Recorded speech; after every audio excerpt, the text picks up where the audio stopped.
ನಮಸ್ಕಾರ ವೀಕ್ಷಕರೇ, ಶುಭೋದಯ. ತಮ್ಮೆಲ್ಲರಿಗೂ ಓಂಕಾರ ಕಾರ್ಯಕ್ರಮಕ್ಕೆ ಎಂದಿನಂತೆ ಪ್ರೀತಿಯ ಆತ್ಮೀಯ ಸ್ವಾಗತ, ಸುಸ್ವಾಗತ. ಈ ಜಗತ್ತು ಒಂದು ರೀತಿ ಸಮರ್ಥರದ್ದು ಅಂತಾನೆ ಹೇಳ್ಬೇಕು. ಬಾಯಿದ್ದವನು ಬದುಕುತ್ತಾನೆ, ಹಣವಿದ್ದವನು ಬಲಾಢ್ಯನೆನಿಸುತ್ತಾನೆ. ಆದ್ರೂ ಕೂಡ ಸತ್ಯದ ಹಾದಿಯಲ್ಲಿ ನಡೆಯೋನ್ ಮಾತ್ರ ಮುಕ್ತಿಯನ್ನು ಪಡೆಯುತ್ತಾನೆ ಅಂತ ಹೇಳ್ತಾ ಬನ್ನಿ ಗುರೂಜಿಯವರನ್ನ ಕಾರ್ಯಕ್ರಮಕ್ಕೆ ಸ್ವಾಗತಿಸೋ ಹೊತ್ತಾಗಿದೆ. ಬೇಗ ಸ್ವಾಗತಿಸ್ಬಿಡೋಣ.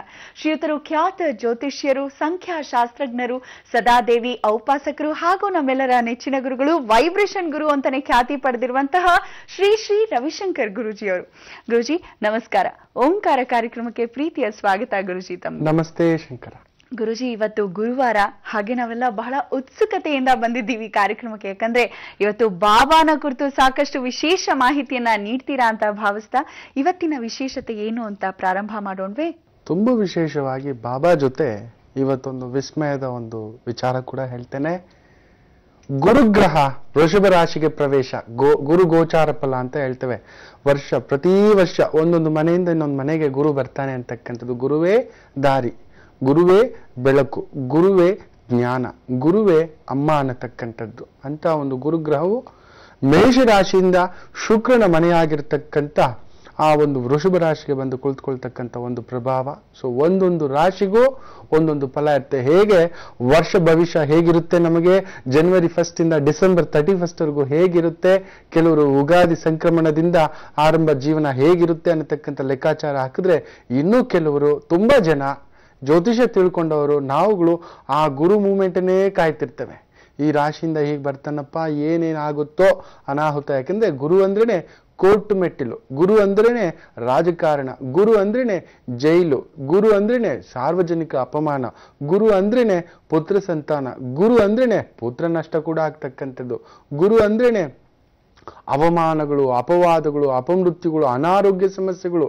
ಕಡಿಮೆ ಅಂದ್ರೂ ಮೂತ್ರನಾಳಗಳಲ್ಲಿ, ಮೂತ್ರಕೋಶಗಳಲ್ಲಿ, ಹೃದಯಕ್ಕೆ ಸಂಬಂಧಪಟ್ಟಂತೆ, ಮಧುಮೇಹ ರೋಗಕ್ಕೆ ಸಂಬಂಧಪಟ್ಟಂತ ಸಮಸ್ಯೆಗಳು ತಂದಿಡ್ತಕ್ಕಂಥದ್ದು. ಗುರು ಅಂದ್ರೇನೆ ತುಂಬು ಅವಿಭಕ್ತ ಕುಟುಂಬ. 60 ಜನ ಇದ್ದಾರಂತೆ ಅವ್ರ ಕುಟುಂಬದಲ್ಲಿ, 70 ಜನ ಇದ್ದಾರಂತೆ ಅವ್ರ ಮನೆಯಲ್ಲಿ. ಅಜ್ಜ, ಅಜ್ಜಿ, ಅಮ್ಮ, ಅಪ್ಪ, ದೊಡ್ಡಪ್ಪ, ಚಿಕ್ಕಪ್ಪ, ಅಣ್ಣ ಎಲ್ಲರೂ ಒಟ್ಟಾಗಿದ್ದಾರೆ. ಗುರು ಅಲ್ಲಿರ್ತಾನೆ ಅಂತಕ್ಕಂಥದ್ದು. ವಿಭಕ್ತ ಕುಟುಂಬ, ಗುರು ಅಲ್ಲಿಲ್ಲ ಅನ್ನತಕ್ಕಂಥದ್ದು. ಪುತ್ರನಿಗೆ ನೀವೇ ಕೊಳ್ಳಿ ಇಡಬೇಕು, ಅಲ್ಲಿ ಗುರುವಿಲ್ಲ ಅನ್ನತಕ್ಕಂಥದ್ದು. ಪುತ್ರನಿಂದ ಸಂಪಾದನೆ, ಒಳ್ಳೆ ಮಕ್ಕಳನ್ನ ಪಡ್ಕೊಂಡಿದ್ಯಪ್ಪ, ಎಂಥ ಪುಣ್ಯಾತ್ಮರಯ್ಯ, ಏನ್ ಪುಣ್ಯ ಮಾಡ್ಕೊಂಡಿದ್ಯಯ್ಯ, ಎಂತ ಹೆಸರು ಪಡ್ಕೊಂಡಿದ್ದಾನೆ ನಿಮ್ಮ ಮಕ್ಕಳು ಅನ್ನತಕ್ಕಂಥ ಒಂದು ಭಾವ. ಗುರು ಇದ್ದಾನೆ ಅಲ್ಲಿ. ಏನೋಪ್ಪ ದುಡಿತಾನೆ, ನಮ್ಮ ಕಡೆ ನೋಡಲ್ಲ, ಯಾಕೋ ಬೇರೆ ಹೋಗಿಬಿಟ್ಟ, ಅವನು ಸಾಲ ಮಾಡಿದ್ರು ನಾನ್ ತೀರಿಸ್ತಿದ್ದೇನೆ ಸಾಲವನ್ನ ಅನ್ನತಕ್ಕಂಥದ್ದು. ಅಲ್ಲಿ ಗುರುವಿಲ್ಲ ಅನ್ನತಕ್ಕಂಥದ್ದು. ಅಂತ ಪ್ರತಿಯೊಂದು ಜೀವನದ ಹೆಜ್ಜೆಗೆ ದಾರಿ, ಬೆಳಕು, ಜೀವನ್ಮುಕ್ತಿಯನ್ನ ಸಂಪಾದಿಸಿ ಶಕ್ತಿಯನ್ನ ತುಂಬಿಸ್ಕೊಡ್ತಕ್ಕಂಥ ಆ ಮಹಾ ಗುರುಗ್ರಹವು ಇವತ್ತು ವೃಷಭ ರಾಶಿಗೆ ಪ್ರವೇಶ ಆಗ್ತಿದೆ.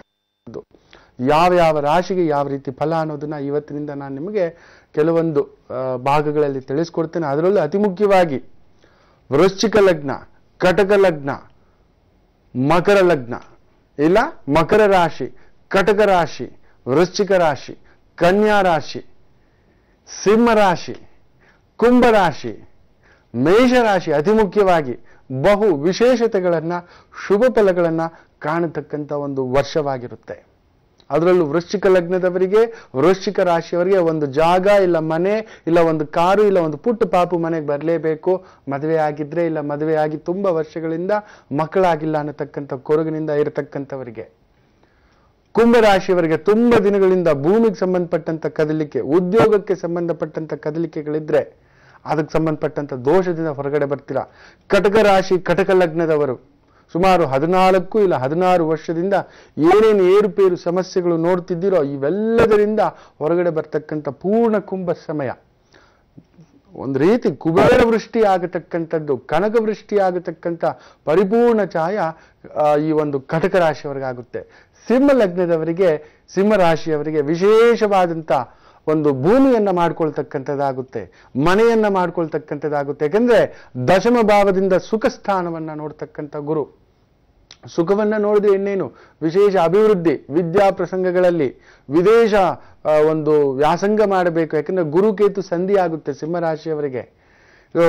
ಪುತ್ರನಿಂದ ಆ ಮಗನನ್ನ ದೂರಕ್ಕೆ ಕಳಿಸ್ಕೊಡ್ಬೇಕು, ವಿದ್ಯಾಭ್ಯಾಸಕ್ಕೋಸ್ಕರ ಹಾಸ್ಟೆಲ್ ಹಾಕ್ಬೇಕು, ಒಳ್ಳೆ ಉನ್ನತ ವ್ಯಾಸಂಗ ಮಾಡಬೇಕು ಅನ್ಕೊಂಡಿರ್ತಕ್ಕಂಥ ಮಹಾಕಾರದ ವ್ಯಕ್ತಿಗಳಿಗೆ ವಿಶೇಷವಾದಂಥ ಶಕ್ತಿಯನ್ನ ತುಂಬಿಸ್ಕೊಡ್ತಕ್ಕಂಥದ್ದಾಗುತ್ತೆ. ಕನ್ಯಾ ರಾಶಿಯವರಿಗೆ ಸಾಲದ ಬಾಧೆ, ಕುಟುಂಬ ಬಾಧೆ, ಭೂಮಿ ಕಳ್ಕೊಂಡಿರೋದು, ಅವಮಾನ ಆಗಿರೋದು, ಉದ್ಯೋಗದಲ್ಲಿ ಕೀಳರಿಮೆಯಿಂದ ನೋಡಿರ್ತಕ್ಕಂಥದ್ದು, ಸಾಲದ ಮೇಲೆ ಸಾಲ ಮಾಡಿಕೊಂಡಿರ್ತಕ್ಕಂಥದ್ದು, ನಜ್ಜುಗುಜ್ಜಾಗಿರ್ತಕ್ಕಂಥದ್ದು, ತಂದೆಯಿಂದ ದೂರ, ತಾಯಿಯಿಂದ ದೂರ, ಸ್ನೇಹಿತರಿಂದ ದೂರ, ಅಲೆಮಾರಿ ಎಲ್ಲೋ ಪರದಾಡುತ್ತಾ ಎಲ್ಲೋ ಬಚ್ಚಿಟ್ಕೊಬಿಟ್ಟಿದ್ದೀರಾ. ಅಂಥವರಿಗೆ ಭಾಗ್ಯಸ್ಥಾನಕ್ಕೆ ಗುರು ಬರ್ತಾನೆ, ಸಪ್ತಮಾಧಿಪತಿ, ಸುಖ ಸ್ಥಾನಾಧಿಪತಿ. ಭಾಗ್ಯಕ್ಕೆ ಬಂದ್ರೆ ಇನ್ನೇನು ಬೇಕು? ಸ್ನೇಹಿತರು, ಬಂಧುಗಳು, ಆತ್ಮೀಯರು ನಾನ್ ಬರ್ತೀನಿ ಸಹಾಯಕ್ಕೆ ಅಂತ ಕೈ ಹಿಡ್ಕೋತಾರೆ. ಮುಳುಗಿದವನನ್ನ ಬರೀ ಗರಿಕೆ ಕಡ್ಡಿ ಅಲ್ಲ, ಹುಲು ಕಡ್ಡಿ ಅಲ್ಲ, ದೊಡ್ಡ ಬ್ರಹ್ಮಾಸ್ತ್ರ ದೊಡ್ಡ ಶಿಪ್ಪಲ್ಲಿ ಹಾಕೊಂಡು ನೀನೇ ಇದಕ್ಕೆ ನಾವಿಕ ಹೋಗು ಅನ್ನತಕ್ಕಂಥ ಬಹುದೊಡ್ಡ ಒಂದು ಒಳ್ಳೆಯ ಶುಭ ಕಾರ್ಯಗಳ ಪ್ರಸಂಗಗಳಾಗ್ತವೆ. ಇಷ್ಟು ವಿಚಾರಗಳು, ಇನ್ನಷ್ಟು ವಿಚಾರಗಳು ಮುಂದಿನ ಭಾಗಗಳಲ್ಲಿ ತಿಳಿಸ್ಕೊಡ್ಲಿಕ್ಕೆ ಪ್ರಯತ್ನ ಮಾಡ್ತೀನಿ. ಈ ಗುರು ಗೋಚಾರದಿಂದ, ಈ ಗುರುವಿನ ದೃಷ್ಟಿಯಿಂದ, ಗುರುವಿನ ಭಾಗ್ಯೋದಯದಿಂದ ಯಾರ್ಯಾರಿಗೆ ಮಕ್ಕಳಾಗುತ್ತೆ, ಯಾರ್ಯಾರಿಗೆ ಅಧಿಕಾರ ಬರುತ್ತೆ, ದೇಶಕ್ಕೇನಾಗುತ್ತೆ, ಅತಿ ಮುಖ್ಯವಾಗಿ ರಾಜ್ಯಕ್ಕೇನಾಗುತ್ತೆ, 1 ತಿಂಗಳು ಮೊದಲೇ ತೋರಿಸ್ಕೊಡ್ತಾನೆ ಅಂತ ಮಾತು ಹೇಳ್ತವೆ. ಗುರು ಬಂದ್ರೆ 1 ವರ್ಷ ಒಂದು ಮನೇಲಿ ಇರ್ತಾನೆ. ಸೊ ಬರುವುದಕ್ಕೆ 1 ತಿಂಗಳು ಮೊದಲೇ ಕದಲಿಕೆ ತೋರಿಸ್ತಕ್ಕಂಥದ್ದು. ಶನಿಗ್ರಹ ಬಂದ್ರೆ 2.5 ವರ್ಷ ಒಂದು ಮನೇಲಿ ಇರ್ತಾನೆ ಅಂತ ಹೇಳ್ತೇವೆ.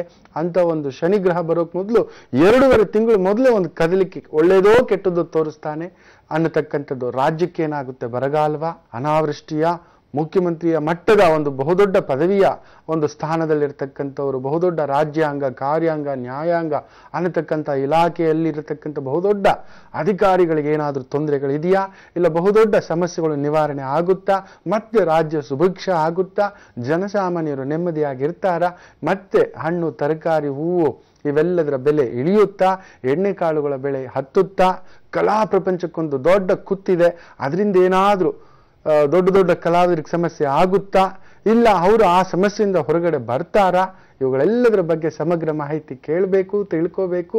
ನಿಮ್ಮ ರಾಶಿಗೂ ಏನಾಗುತ್ತೆ ಗುರು ಗೋಚಾರದಿಂದ? ವೃಷಭ ರಾಶಿಗೆ ಸಾಲ ಅಂತಪ್ಪ, ಖಂಡಿತ. ಅಯ್ಯೋ, ತುಲಾ ರಾಶಿಯವ್ರಿಗೊಂದು ಅವಮಾನ ಅಂತಪ್ಪ, ಖಂಡಿತ. ಮಿಥುನ ರಾಶಿಯವ್ರಿಗೊಂದು ಪಲಾಯನ ಅಂತೆ, ಅಯ್ಯೋಯ್ಯೋ ಏನಪ್ಪ ಅನ್ನತಕ್ಕಂಥದ್ದು. ಮಕರ ರಾಶಿಯವರಿಗೆ ದೊಡ್ಡಣ್ಣನಿಂದಲೇ ಬಹುದೊಡ್ಡ ಆಕಸ್ಮಿಕ ಒತ್ತಡ ಬರತಕ್ಕಂಥದ್ದಾಗುತ್ತೆ ಅನ್ನತಕ್ಕಂಥದ್ದು. ಇರತಕ್ಕಂಥ ಮಗನಿಗೆ ಆರೋಗ್ಯ ಕೆಡತಕ್ಕಂಥದ್ದಾಗುತ್ತಂತಪ್ಪ. ಸೊ ಅದಕ್ಕೇನಾದ್ರೂ ಪರಿಹಾರ ಇದೆಯಾ? ಸೊ ಯಾವ್ಯಾವ ರಾಶಿಯವ್ರು ಏನೇನು ಪರಿಹಾರ ಮಾಡ್ಕೋಬೇಕು ಈ ಗುರು ಗೋಚಾರಕ್ಕೆ? ಒಳ್ಳೆಯವನಾದಂಥ ಗುರು ಕೆಟ್ಟದ್ದು ಮಾಡಿಬಿಡ್ತಾನ? ಆ ಒಂದು ಕೆಟ್ಟದಕ್ಕೆ ಪರಿಹಾರ ಕೀಲಿಕೈ ಇದೆಯಾ? ಇವುಗಳ ಸಮಗ್ರ ಮಾಹಿತಿ ತಿಳ್ಕೋಬೇಕು ಅಂದ್ರೆ ಮುಂದಿನ ಭಾಗಗಳಿಗೋಸ್ಕರ ಕಾದು ನೋಡಿ.